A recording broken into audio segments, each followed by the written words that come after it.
Alrighty, folks, welcome back here with another weekly video with Back to Divinity. So it is a super exciting time as May 4th, which is this upcoming weekend, we are going to be having Pluto go retrograde in the sign of Aquarius. So if you want to know a little bit more about Pluto and Aquarius generally, I do have a video that I released a while back. It is super informative and has a lot of information regarding this Pluto transit in Aquarius. So let's break it down. Pluto is a generational planet. It is connected to the sign of Scorpio. As you know, Scorpio has a lot of death and rebirth energy, super transformative energy. But first, things need to be sort of brought up to the surface, things that were not necessarily visible to the eye at first, or rather was visible, but still kind of the norm, sort of like a secretive energy, like an elephant in the room. We know it's wrong, but this is what's happening. And as these things are sort of bubbling up to the surface, which is what Pluto is doing in this transformative energy, with Aquarius, right? Aquarius is asking us to carve our own path, break free from whatever restrictions were there, go in our own direction, a little bit of more unconventional thinking, a little bit more technology based and things of that sort. And so as we are, undergoing all of these themes all together, this Pluto shift in Aquarius is pushing, the collective all in all to really move away from the ways in which things have been and try and go towards something new, something more in connection with who we are authentically, right? As a society. Like I said in the video prior, that might entail a lot of political shifts in terms of power structure. Power structure is very much connected to this shift from Capricorn to Aquarius, which is what Pluto was doing from Capricorn to Aquarius. And so that being said, this being in retrograde, and as we know, retrogrades are asking us to sort of slow down, review, reflect, spend a little bit more time with it, right? As we are going into a retrograde phase here, a lot of those themes that are going to be highlighted over the next, 20 years, right? Pluto being a generational planet, it's there for a really long time. And as Pluto's in Aquarius for the next 20 years, whatever is being highlighted in the retrograde phase right now is sort of almost like a planting seeds moment for the shifts that need to occur. Again, whatever needs to be brought up to the surface, if it hasn't already, will be brought up right now, urging you to make some sort of shift, to make some sort of change. If you want to know a little bit more specifically about what this transit is doing in your personal life, again, this is a generational planet, but it still has its own personal effects on us. Look to see where Pluto is in your chart. What house is it in? I'll give you an example for me. Mine is in the 4th house. 4th house is Cancer energy, but it also represents in terms of Cancer, our household energy, our home, our family, and things of that sort.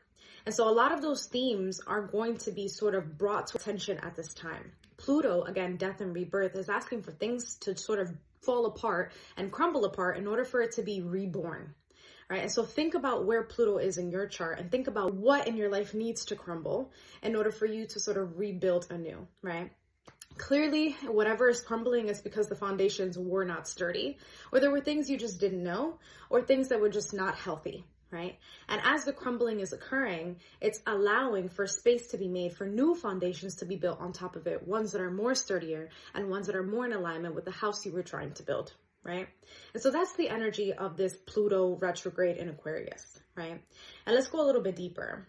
I know we talked about the major shifts in community, but now let's bring it a little bit more personal. There's a lot of death and rebirth in terms of our identity. When I think about Aquarius energy, this is sometimes known as like the friend's house, technology, social media, community, right? And so there's a lot of self versus other that I kind of think about when I think about this Aquarius energy, right? Especially because the opposite of Aquarius is Leo, and Leo is the self. And Aquarius is basically the community. And so there's a lot going on here in terms of, are we feeling comfortable and feeling seen in our larger friendship circles? Are we feeling as if we are maintaining our larger friendship circles? Is there a proper balance here? And those things are going to be up sort of for review, right? If you're striving to, be in the spotlight, yet you struggle to be seen, then you might want to deal with that dichotomy. And so here goes again, a questioning again of who am I striving to be? How are my own fears stopping me from being able to do that? And how can I make space for, getting rid of those things to, step into the person that most authentically represents me, right? And those are sort of the questions you want to be asking at this time, right? Because in order for you to fully embody this Aquarius energy, which is to break free and carve your own unconventional path, in order for you to do that in whatever house it's in for you, you first need to revisit where you are in terms of your sense of self.